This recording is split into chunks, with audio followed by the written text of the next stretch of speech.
ఓం నమో వెంకటేశాయ. Welcome back to my channel Tirupati.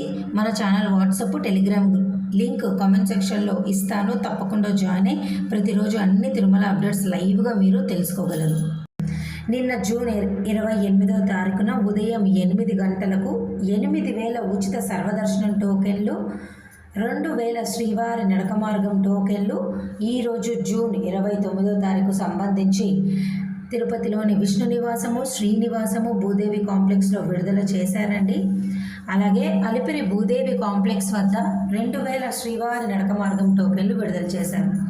ఇవన్నీ కూడా ఉదయం 9 గంటల కల్లా పూర్తిగా అయిపోయాయి. అంటే గంట వ్యవధిలోనే ఇవన్నీ పూర్తిగా అయిపోయాయి.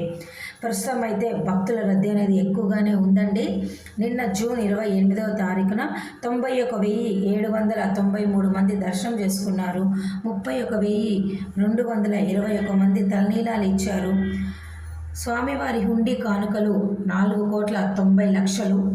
అలాగే 4,38,000 మంది లడ్డూ ప్రసాదాన్ని స్వీకరించారు. 3,31,000 అన్నప్రసాదాన్ని స్వీకరించారు.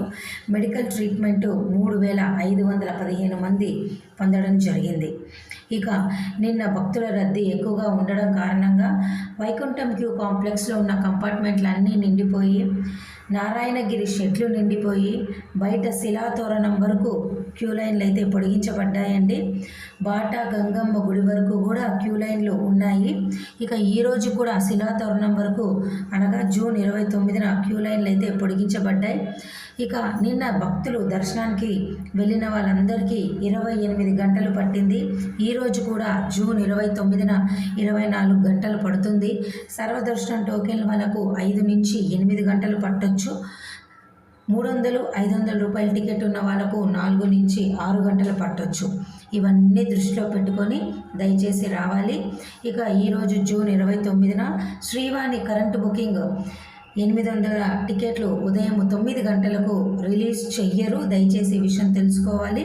విఐపి బ్రేక్ దర్శనాలు కూడా ఈరోజు నిలిపివేశారు. తిరిగి రేపటి నుంచి పునః ప్రారంభం అవుతాయి. Thank you so much for watching this video. మళ్ళీ కలుద్దాం.